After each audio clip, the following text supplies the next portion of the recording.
they thought the storm had taken her. Neighbors searched, Daniel shouted until his voice was raw, but the night swallowed every answer. Only Shadow, the combat-trained shepherd, kept moving, nose low, body tense, refusing to stop. When he froze at the edge of the rubble, no one else could see what he saw. The dog lay down, chest pressed to the earth, and refused to move. And when Daniel pushed aside the debris, he understood. She was there, breathing, alive, waiting. The storm had passed, but Miller's Creek didn't look saved, it looked erased. Houses that once stood neat in rows now leaned like broken teeth. Power lines sagged. The air smelled of wet earth, gasoline, and smoke. People wandered the streets in dazes, clutching photographs, calling names that dissolved into the damp air. Daniel moved through it all with Shadow pacing at his side, the shepherd's chest heaving, nose pulling towards something Daniel couldn't yet see. Sparky, the mutt, padded nervously behind Emily's mother, Mira, who kept whispering her daughter's name. "Emily," she called, voice cracking. "Emily, answer me."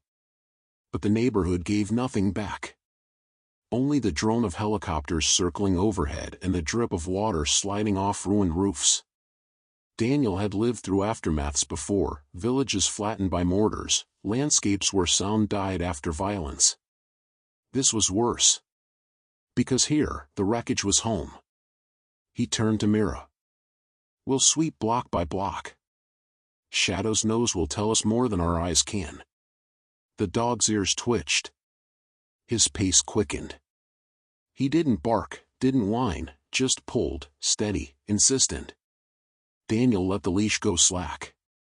They passed cars drowned up to their mirrors, a swing set half buried in mud, a mailbox bent double. Then Shadow stopped. His body stiffened, muscles coiling. He lowered himself, paws pressing into the earth until he lay flat against the ground. His tail did not wag. His eyes burned, locked on the rubble of what had once been a porch. "Shadow?" Daniel asked. The dog didn't move. He pressed his muzzle to the dirt and gave a low rumble that vibrated through the boards. Daniel's pulse quickened. He dropped to his knees, pressed his ear to the rubble. For a long moment, only silence. Then, faint, impossibly faint, the sound of air, a shallow breath. "She's here," Daniel whispered. "Emily's here." Mira collapsed to her knees, sobbing. Shadow didn't look up. He stayed pressed against the ground, as if his weight alone kept Emily tethered to life. Shadow wouldn't move. Not when Daniel tugged lightly at his harness, not when Mira whispered his name, not even when thunder muttered again over the hills. He lay pressed against the rubble, ears tuned, chest rising and falling slow, every line of his body saying one thing: "Here. Don't leave." Daniel knew that posture. He had seen Shadow lie the same way in Afghanistan, outside a hut where survivors were trapped under collapsed walls. It wasn't stubbornness, it was certainty. He dropped his pack, grabbed his flashlight, and aimed the beam through the splintered boards. At first, only shadows and debris. Then, there. A pale cheek streaked with dirt. Eyelids trembling. A hand curled tight around a piece of fabric. "Emily," Daniel breathed. Myra's breath caught. "Oh my God." Daniel raised his voice, steady, deliberate. "Emily. Can you hear me?"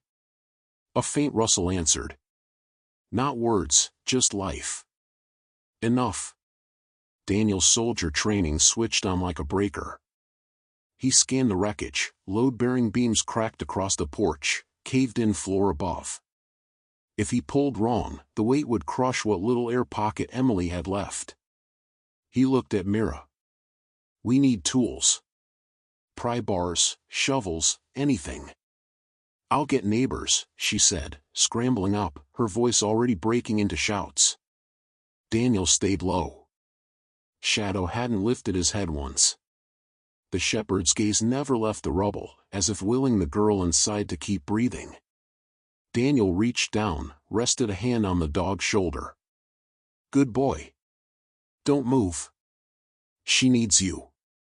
The dog's tail tapped once against the mud, acknowledgement, not comfort. Daniel leaned closer to the wreckage. Emily, listen to me. Shadow found you. We're here. We're not leaving. You stay awake, you hear? You stay awake for him. A faint thump came back. Maybe her hand hitting wood. Maybe her foot. But it was enough to make Daniel's throat tighten. By the time Mira returned with neighbors, Shadow was still there, unmoving, unblinking, a sentry carved in fur and muscle. Within minutes, shadows of people filled the street. Flashlights bobbed, boots splashed, voices overlapped in urgent whispers. Mira led them, carrying a rusted crowbar she'd pulled from a shed. A teenager brought a shovel, an older man clutched a worn axe handle, another carried rope. But before they rushed forward, Daniel raised his hand. Stop. If you pull wrong, it all collapses. His voice carried that soldier's weight, the kind that makes even chaos pause. They froze, watching him. Shadow lifted his head just enough to meet Daniel's eyes, then lowered it back to the earth, muzzle pressed to the same spot. The message was clear, the girl was alive, but the pocket was fragile. Daniel pointed to the older man. You, get wedges, anything solid. We need to brace before we lift. To the teen, dig here, away from her, just enough to give the water somewhere to drain. To Mira, stay close to Shadow. Keep talking to Emily. She needs to hear her mother. Mira dropped to her knees. Emily, baby, it's me. We're here. Shadow's here. Don't be scared. Her voice cracked, but she forced it steady. From the rubble, a faint answering tap echoed back. Daniel felt something in his chest uncoil. She was still fighting. The neighbors worked in a rhythm now, following his clipped orders. Mud flew from the shovel. Boards groaned but held as braces slid under. Daniel wedged the crowbar into a seam, muscles straining. Each crack of shifting would make hearts stop, then start again. Shadow didn't budge. Not even when boards splintered inches from his muzzle. He stayed anchored, body pressed low, eyes burning on the girl beneath. When Daniel finally levered one beam free, a draft of air hissed upward, musty, damp, but fresh. Emily coughed, the sound muffled but unmistakable. Mira sobbed into her hands. She's breathing. Daniel glanced at Shadow. The shepherd's tail tapped once in the mud. No celebration. Just confirmation. The work wasn't over yet. The crowbar screamed as Daniel levered another plank away. Splinters rained down. A neighbor steadied the brace, muttering a prayer under his breath. The mud beneath the porch shifted, sucking at boots. The whole structure trembled like it was deciding whether to collapse or let go. Easy, Daniel warned. Slow and steady. She's right below. Mira pressed her face close to the gap, voice trembling but sure. Emily, it's Mom. We're almost there, sweetheart. Just stay awake.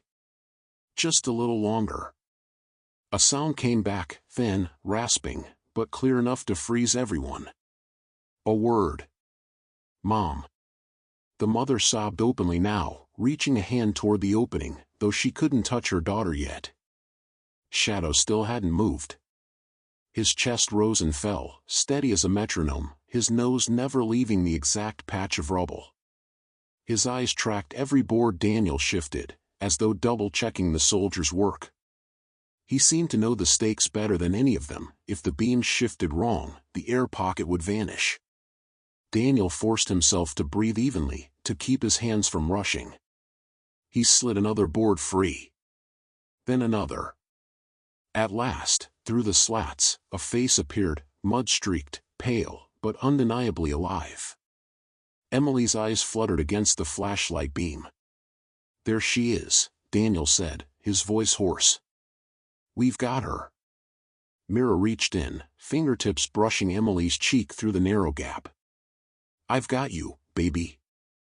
Don't you close those eyes. The neighbors cheered softly, some whispering thanks, others choking back tears. But Shadow didn't join them.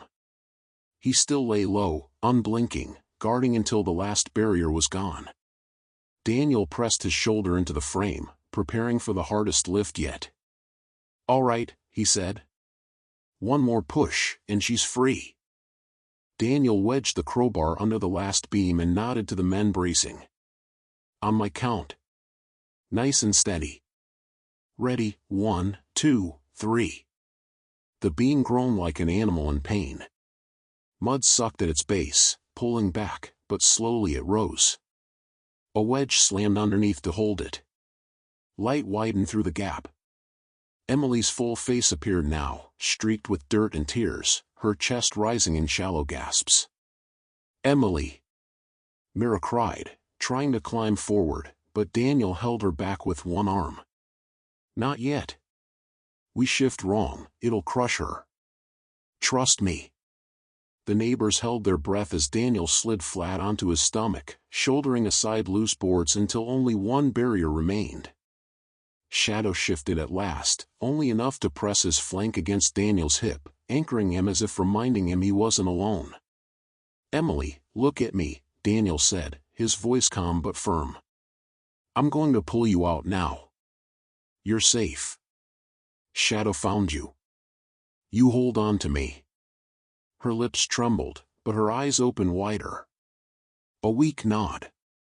Daniel hooked one arm under her shoulders, the other beneath her knees. "Hold the brace," he barked. The men pushed down hard on their wedges. The whole structure creaked, threatening to collapse. Then, with one long heave, Daniel pulled Emily free. Boards cracked, nails shrieked, but the girl slid into his arms, mud-coated, shivering, alive. The crowd erupted in cheers, but Daniel ignored them. He laid Emily on Myra's chest, mother and daughter folding together in a tangle of tears. Shadow pressed in close, licking Emily's mud-streaked cheek, tail sweeping once, then twice, against the ground. She reached out a trembling hand and clutched the dog's ear. "Good boy," she whispered. And for the first time since he'd laid down, Shadow finally sat up. For a long moment, no one moved. Mira cradled Emily, rocking her as though the motion itself could undo the terror of hours. Emily coughed weakly, air rattling in her lungs, but her arms wrapped tight around her mother's neck. Neighbors stood in silence, flashlights trembling in their hands.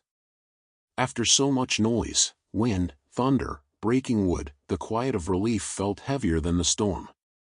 Some people wiped their eyes, others whispered prayers of thanks. Shadow sat at Emily's side, chest pressed close to her hip. He didn't lean in for comfort or demand praise, he simply stayed, posture alert, eyes flicking to every shadow as if daring the storm to try again. Daniel rose slowly, shoulders aching, mud smeared across his uniform. He scanned the braces, the roofline, the trembling boards. "We're not safe here," he said finally, voice cutting the hush. "This structure won't last another surge. We need to move her to high ground." Mira nodded, though her arms clutched Emily tighter. "Where?" "The firehouse," Daniel said. "Hills clear. Generators running. Medics are set up." One of the men, face lined, hands still steady on the crowbar, spoke. "We'll help carry." Daniel glanced at Shadow.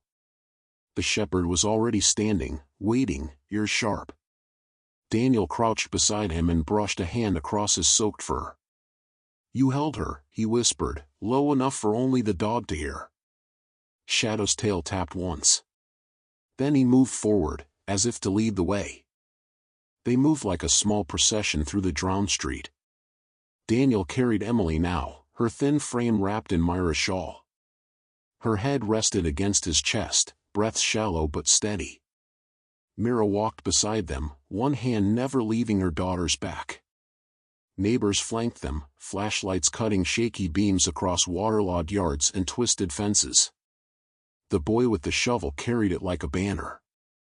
The old man leaned on his crowbar like a staff. No one spoke above a whisper, as if raising their voices might wake the storm again. Shadow trotted at point, nose sweeping, tail stiff, every muscle coiled. He wasn't just leading, he was clearing. At every cross street, he stopped, scanned, and only moved when the way was safe. Once, he growled low at a sagging power line that hissed where it kissed the floodwater. Daniel followed his warning, steering the group wide. The firehouse flagpole finally came into view, ragged but upright, red cloth plastered against it in the wind. Its hill stood above the drowned streets, lights glowing faint from generators. Rescue crews moved like ants against the backdrop, hauling ropes, checking lists, tending the wounded. Myra's grip tightened on Daniel's arm. "Almost there," she whispered. Her voice cracked. "She's going to make it." Emily stirred weakly at the sound, murmuring a single word, "Shadow." The dog's ears flicked.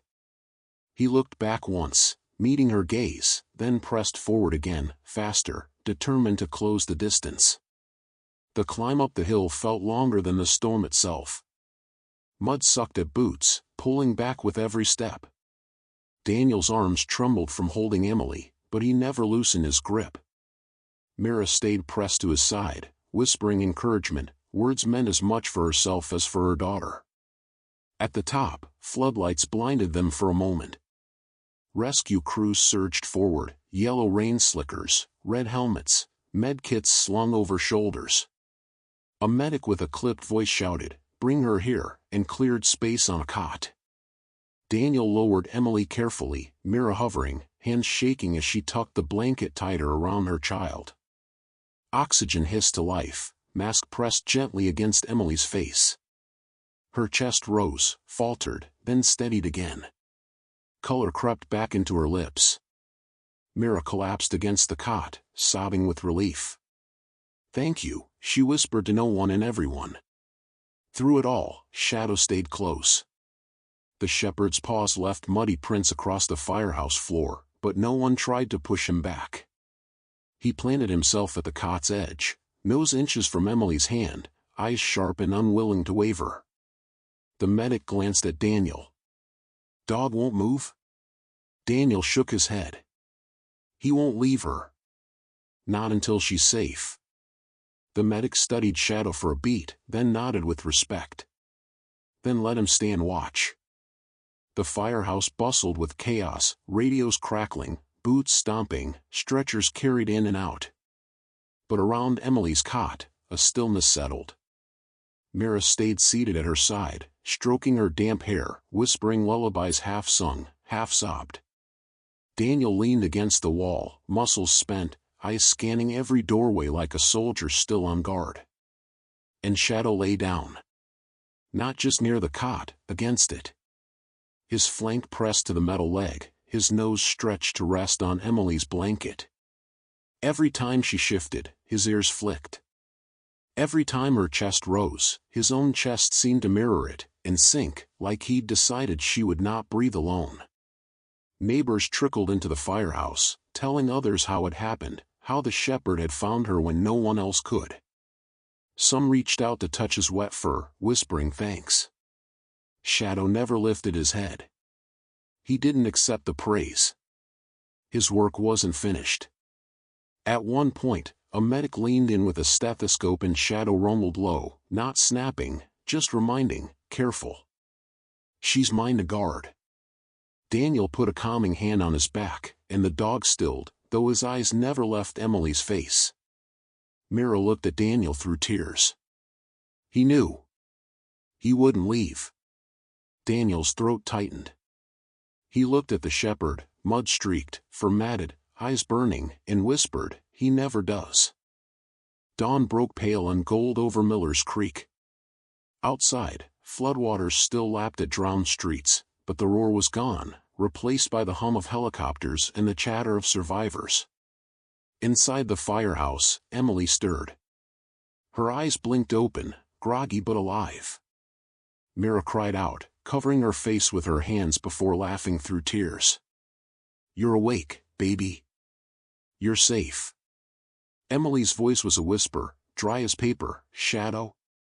Before Daniel could answer, the shepherd lifted his head. He leaned forward, muzzle brushing Emily's fingers. Her hand curled weakly into his fur, clutching as if anchoring herself to the world again. Shadow sighed, a deep, bone-heavy sound, and for the first time since he'd found her, he closed his eyes. Daniel watched them, mother, daughter, dog, and let himself breathe. The storm had broken homes, swallowed streets, silenced voices. But one refusal, a shepherd lying down and refusing to leave, had given them back what mattered most. Outside, the sun pushed through the clouds. Inside, Shadow slept at the cot's edge, his duty fulfilled, at least until the next call.